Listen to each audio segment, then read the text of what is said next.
नमस्कार। राजस्थान सरकार के स्कूल शिक्षा विभाग में प्रतिवर्ष हाउस होल्ड सर्वे शिक्षकों के द्वारा ऑफलाइन किया जाता है। घर घर जाकर सर्वे किया जाता है और उसके बाद में अनामांकित और ड्रॉप आउट बच्चों की पहचान की जाती है। सत्र 2023-24 के लिए एक नई व्यवस्था लागू की गई है, जिसके माध्यम से एक एप्लीकेशन के माध्यम से एज ए टीचर्स को अब ऑनलाइन सर्वे करना है।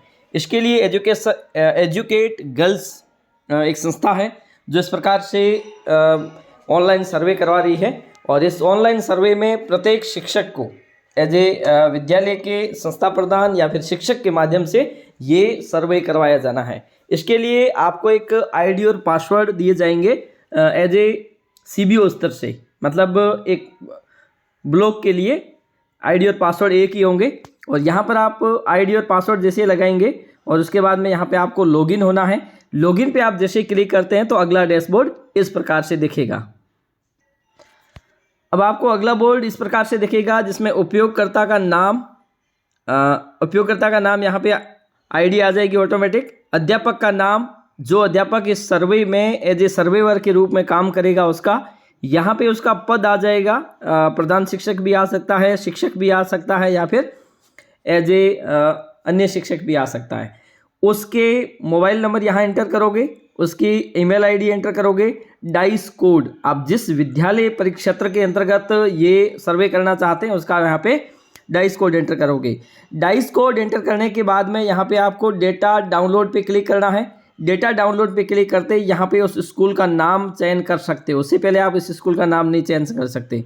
उसके बाद में राज्य, जिला, खंड और ग्राम का नाम और उसके बाद में लॉगिन पर क्लिक कर दोगे। लॉगिन पे आप जैसे क्लिक करते हैं तो आपके सामने इस प्रकार का डैशबोर्ड दिखाई देता है।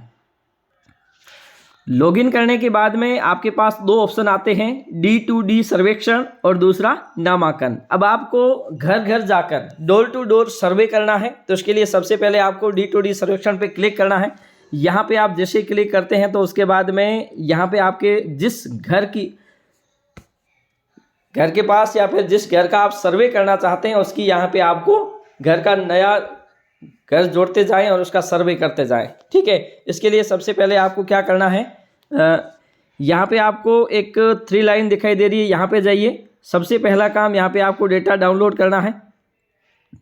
डेटा सिंक उस स्थिति में किया जाता है जब आप एज ए सर्वेक्षण काम कर रहे हैं और उसके बाद में डेटा सिंक करने का मतलब है कि आप उसे सर्वर पर अपलोड कर रहे हैं। रिपोर्ट यहाँ से आप देख सकते हैं और उसके बाद में जैसे हम यहाँ देख रहे हैं डोर टू डोर सर्वे, उसके बाद में नया घर कैसे जोड़ेंगे, मोहल्ले का नाम हम यहाँ पे डेमो लिख रहे हैं। मकान संख्या दर्ज करते समय एक बात का विशेष ध्यान रखें कि एज ए पीईओ के रूप में मान लीजिए एक विद्यालय परिक्षेत्र में सर्वेक्षणों की संख्या 4 है, तो ऐसी स्थिति में आप एक डाइस कोड के माध्यम से अधिकांशतः 5 सर्वेवर नियुक्त कर सकते हैं। ठीक है, तो मकान संख्या लिखते समय कोडिंग जरूर देते रहें, जैसे कि एक व्यक्ति है या फिर 4 है ABCD, तो ए वाला व्यक्ति है वो सर्वे जो कर रहा है वो A1 लिखेगा मकान संख्या 1 नंबर के लिए, दूसरे नंबर के लिए A2। ठीक है, इस प्रकार से 999 तक जा सकता है। अब आपको सर्वे उन्हीं बच्चों का करना है, उन्हीं घरों का करना है जिस घर में अनामांकित या ड्रॉप आउट बच्चे 0 से 18 वर्ष की आयु वर्ग के है। ठीक है, तो इसके लिए आपको यहाँ पे नो करोगे तो संख्या कुछ नहीं आएगी नीचे, और यस करते ही उसके बाद में यहाँ पर सारी डिटेल्स आ जाती है कि अब जो हाउस होल्ड सर्वे होता है जिसमें मुख्यतः महिला जो मुखिया है उसी के आधार पर होता है। मान लीजिए कोई एक संयुक्त परिवार है, तो संयुक्त परिवार में एक परिवार में जैसे 4 परिवार रहते हैं, 4 महिलाएं हैं जिनके अलग अलग बच्चे हैं, तो यहाँ पे आप एक ही घर में 4 हाउस बताओगे, A1, A2, A3 और A4। ठीक है, उसके बाद में यहाँ पे आप देखोगे, यहाँ पे जैसे हम महिला का नाम लिख लेते हैं। ठीक है, और उसके साथ संबंध है वो उसकी मदर है, और पिता का नाम। ठीक है, और इससे संबंध हो गया फादर, या कुछ भी हो सकता है, फादर नहीं है तो अगर कोई दूसरे अभिभावक का दे रहे हैं तो उसका कर सकते हो। अब आपको यहाँ पे उनके मोबाइल नंबर देने हैं। मोबाइल नंबर अगर नहीं है तो ऐसी स्थिति में आप 111 भी लिख सकते हैं। धर्म का चयन करना है। धर्म का चयन मान लीजिए हम कर लेते हैं। उसके बाद में सामाजिक वर्ग कौन सा है, ओबीसी हो गया। अगर कोई अल्पसंख्यक है तो यहाँ पे यस करोगे, अन्यथा नो करोगे। अब उसके बाद में यहाँ पे जिस परिवार का आप सर्वे करने जा रहे हैं उस परिवार में आपको उस परिवार में 0 से 18 वर्ष तक के बच्चे जिनको आपको यहाँ पे जोड़ना है, जो अनामांकित या ड्रॉप आउट है। ये नंबर पहले से दिया हुआ है तो हम यहाँ पे A4 कर लेते हैं। ठीक है, ठीक है। अब जैसे A4 में पिता का नाम ये है और अब हम लिखेंगे बच्चे का नाम जो 0 से 18 वर्ष की आयु तक का है और उसे आप मुख्य धारा में जोड़ना चाहते हैं। तो उसके लिए आपको क्या करना है, बच्चे का नाम लिखना है। बच्चे का नाम जैसे हम लिख देते हैं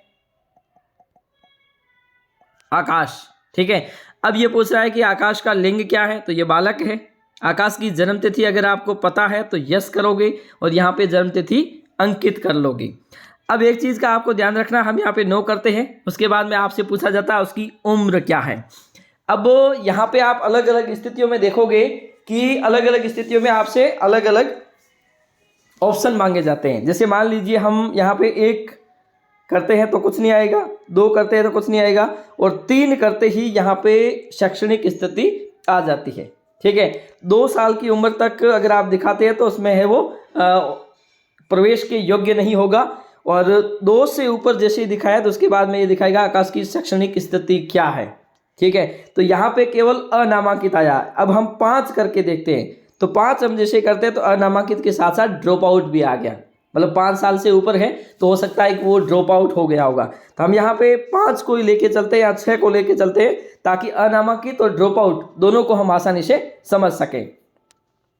शैक्षणिक स्थिति क्या है, अगर वो अनामांकित है, कभी विद्यालय गया ही नहीं है तो वो अनामांकित होगा। अगर वो ड्रॉप आउट है यानी कि एक बार विद्यालय गया बीच में उसने छोड़ दिया तो आप देख सकते हैं इसमें। अब दरअसल ड्रॉप आउट है तो ड्रॉप आउट कौन सी क्लास में हुआ है बच्चा, अगर आंगनवाड़ी से हुआ है तो यहाँ पे आप आंगनवाड़ी कार्यकर्ता का नाम लिखोगे। यदि ड्रॉप आउट है तो उसका कारण दर्ज करो, इनमें से कोई भी एक कारण आपको दर्ज करना होगा, कोई सा भी एक। अगर हमने आंगनवाड़ी न दिखाकर पूर्व प्राथमिक विद्यालय दिखाया तो यदि ड्रॉप आउट हुआ तो उसका भी एक आपको कारण दिखाना पड़ेगा, मतलब LKG UKG जो होती है तो यहाँ पे उससे संबंधित कोई कारण दिखाओ। जैसे मान लीजिए प्रवास हो गया। ठीक है, उसके बाद में निजी विद्यालय से आने वाले बच्चे, अब ये बच्चे हैं वो क्या ये निजी विद्यालय से आने वाले हैं, यस या नो कर दो। स्कूल का चयन कर दीजिए जिस स्कूल में से ये ड्रॉप आउट हुआ तो इसको हम ये कर देते हैं विशेष ध्यान देने वाले परिवारों के बच्चे, इससे संबंधित कोई कैटेगरी है तो आप इनमें से चयन कीजिए, अन्यथा लागू नहीं है, लागू नहीं है पर क्लिक करते जाइए। तो ये हो गया लागू नहीं है। ठीक है, अब जैसे मान लीजिए हम इसको क्या करते हैं, सहेजते हैं। सहेजने के बाद में डेटा सफलतापूर्वक सहेजा गया। अब ये तो हो गया यहाँ से। अब आप मान के चलिए आपने कोई एंट्री कर दी और उसमें कोई गलती रह गई तो यहाँ से आप उसे डिलीट भी कर सकते हैं और डिलीट नहीं करना चाहते, थोड़ा सा करेक्शन करना चाहते हैं तो यहाँ पे आप करेक्शन भी कर सकते हैं। ठीक है,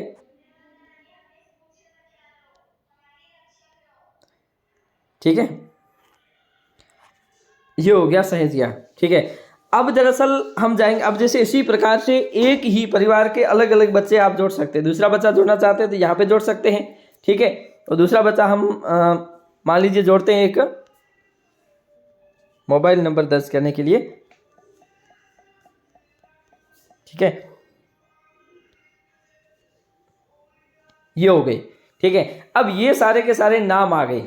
ठीक है, अब आप मान के चलिए कोई दूसरे घर में जाना चाहते हैं और वहां जाकर कोई दूसरा घर अगले घर के लिए जा रहे हैं तो यहाँ से आप दूसरा घर भी जोड़ सकते हैं। ठीक है, अब हमने ये देखा कि हमने एक लिस्ट बनाई थी जिसमें एक घर नंबर A है जिसके मुखिया का नाम रमेश है और उसके 3 बच्चे हैं। 3 बच्चे का हमने सर्वे किया और उसको अलग अलग दिखाया होगा। ठीक है, तो इस पर हम जैसे क्लिक करते हैं तो यार ये सारी डिटेल्स आ जाती है। ठीक है, ये 3 नाम हैं जिनको हमने दिखाया, एक की उम्र 3 साल है, एक की 9 साल है, एक की 2 साल है। ठीक है, अब अपने को क्या करना है, यहाँ पीछे आना है। ठीक है, उसके बाद में यहाँ पे आप जैसे मान के चलिए जो हमने डेटा किया है उसे अब क्या करना चाहते हैं, सिंक करना चाहते हैं। सिंक मतलब वो सर्वर पर अपलोड हो जाएगा। क्या हो जाएगा, सर्वर पर अपलोड हो जाएगा।